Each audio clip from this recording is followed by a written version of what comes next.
Hello, travelers. Can you believe we're getting so close to hitting 5,000 subscribers? Thank you all so much for your support. It's been an incredible journey.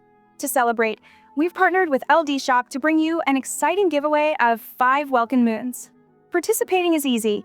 Just register on LD Shop using the link in the description, then comment your LD Shop ID, your Genshin UID, and your server down below. Don't miss this chance to boost your daily Primo Gems while supporting the channel. Speaking of excitement, there's been a lot of buzz in the community about why Mavuika and Citlali's drip marketing announcements haven't been released yet. Does this mean there won't be any new characters in version 5.3? Well, thanks to DK2, we have some good news about Mavuika and Citlali, and even a surprise third character. In this video, I'll tell you everything we know so far. The first thing that stands out is the lack of announcements.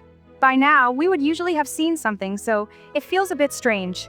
There's several theories about what's going on, so let's go through them. Some think this delay might be tied to a strategic decision by ImpactVerse, but the reasons remain unclear. One idea is that they might have been waiting for the Game Awards nominations to take advantage of the buzz. But that theory doesn't hold up anymore. Not only did we not get the drip marketing, but Genshin Impact didn't even get nominated this year. Surprising, right? So that's probably not the reason. Another thought some people had is that maybe the developers forgot to announce it. But honestly, that's very unlikely. ImpactVerse has dedicated teams managing social media across multiple languages, and these posts are planned well in advance. It's hard to imagine something like this being overlooked. There have been rare mistakes before, like when a special program got delayed and a French page accidentally leaked the information early. But situations like that are exceptions, not the rule. Could this delay be connected to other ongoing projects? Possibly. There's speculation that the delay might be linked to recent events in China, possibly as a sign of respect. Well, that's a fair assumption. It doesn't fully make sense since Honkai Star Rail recently announced a new character without any delays. So that doesn't seem to be the case here either. The theory that makes the most sense is about timing. It's possible the developers are holding off on announcing Mavuika and Citlali to keep the focus on Chasca. If people know Mavuika is coming, they might skip Chasca's banner and save their Primo Gems. Delaying the announcement would help maintain the hype around Chasca, which makes sense from a business perspective. But let's not get carried away with theories. Let's move on to the facts.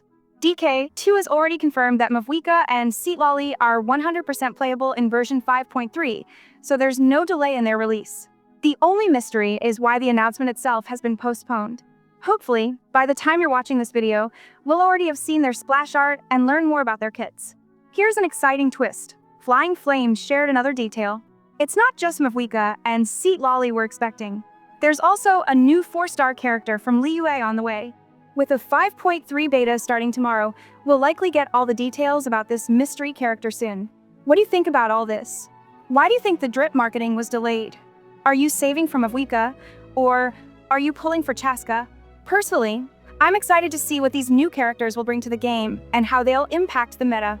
With that in mind, let's dive deeper into the characters confirmed for version 5.3. Starting with Mavuika, the Pyro Archon herself. Her kit is shaping up to be one of the most unique among the Archons we've seen so far.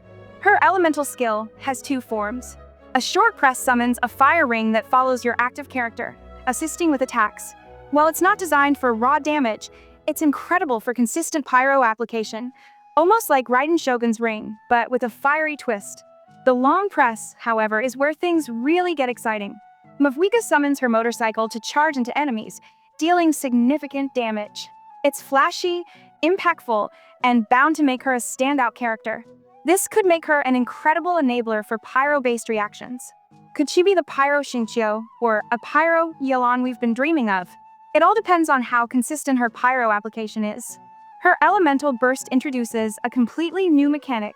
Instead of using traditional energy, it's powered by something called I Cry for the Departed, which generates stacks based on your team's Knight's soul energy consumption. This makes Mavuika a true team-oriented character. But there's a caveat. If your team isn't built around Knight's soul characters, it might be tricky to maximize her potential. However, here's the catch. Only natlan characters can generate Knight Soul, so if you don't have any natlan characters, it could be difficult to utilize her burst effectively. That said, Mavuika might still be viable with 1 or 2 natlan teammates to help build up her stacks faster. Her burst reportedly summons her motorcycle again, allowing you to ram into enemies with even higher damage. Since it doesn't consume Night Soul, there might be a time limit or another mechanic we haven't seen yet. Now, let's talk about Citlali, the second 5-star in version 5.3. She's more than just a support. She's a game changer for teams that rely on freeze and melt reactions. When Citlali is in her Night Soul state, any freeze or melt reactions triggered by nearby characters reduce the pyro and hydro resistance of enemies by 20% for 12 seconds. This is a huge boost for reaction-heavy teams. On top of that, Citlali restores 16 Night Soul energy every time these reactions occur, though there's an 8-second cooldown. It's a fantastic way to keep your team's mechanics running smoothly.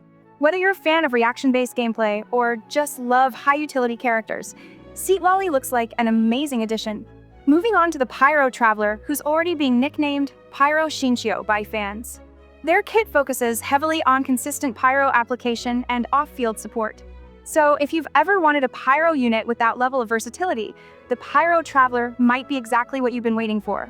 Lastly, there's Lanyan, a surprise 4-star character from Liyue. She's an Anemo character specializing in shields, which is quite unique for her element.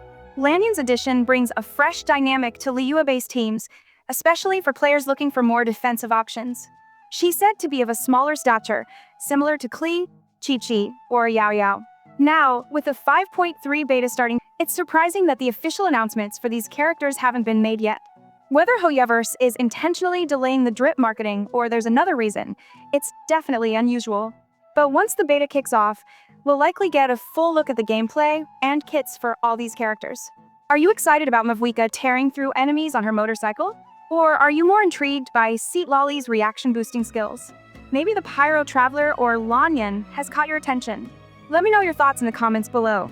Version 5.2 is here, and today we're breaking down how many free pulls you can get for Chasca and Liney before the first phase wraps up. We're focusing on Primo Gems you can easily earn through casual gameplay in Phase 1. So let's get started. Starting with daily commissions. 21 days of dailies will earn you 1,260 Primo Gems. Check your in-game mail after the update for another 600 Primo Gems, just for logging in. Exploring the new area, including quests, chests, offerings, and puzzles, should give you around 3,000 Primo Gems. For casual players, though, a realistic estimate is closer to 2,500. There's also 400 Primo Gems from limited-time exploration. Next, the Paimon shop reset for December will provide 5 intertwined fates, equivalent to 800 Primo Gems. The Imaginarium Theater reset adds another 600 Primo Gems. However, note that there won't be any Spiral Abyss reset during this phase. You'll also earn 40 Primo Gems from test runs and another 20 from Hoyo Lab check-ins. The Tribal Chronicles event for the Featherflower clan will net you an additional 150 Primo Gems, alongside other rewards, and completing it lets you level up Chasca to level 60. The main event, Iktomi's Spirit-Seeking Scrolls, offers 1,000 Primo Gems and a free 4-star sword you can refine up to R5. Plus, the smaller Claw Convoy event will reward you with 420 Primo Gems.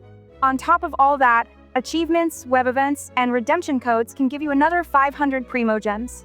In total, casual players can earn about 8,350 Primo Gems in Phase 1, roughly 52 pools. If you grind every single activity, you could push that up to 9,400 Primo Gems, or almost 60 pools. That's perfect if you're saving for characters like Zhongli or Nouvelette, arriving in Phase 2. Personally, I might skip this phase and save everything from Mavuika in the next patch. What's your plan for version 5.2? Are you pulling for Chasca, Liney, or maybe saving for Phase 2? Let me know in the comments. And that's all we have so far. As I mentioned earlier, pre-beta leaks are often only half true, so we'll have to wait for official announcements to see how accurate these details are. What do you think about these potential new characters? Are you excited about Mavuika's unique mechanics? Or does the Night Soul system seem too limiting? Let me know in the comments. Don't forget, we're celebrating our journey to 5,000 subscribers with a 5 Welcome Moon giveaway, thanks to LD Shop. Just register using the link in the description and comment your LD Shop ID, Genshin UID, and SARE.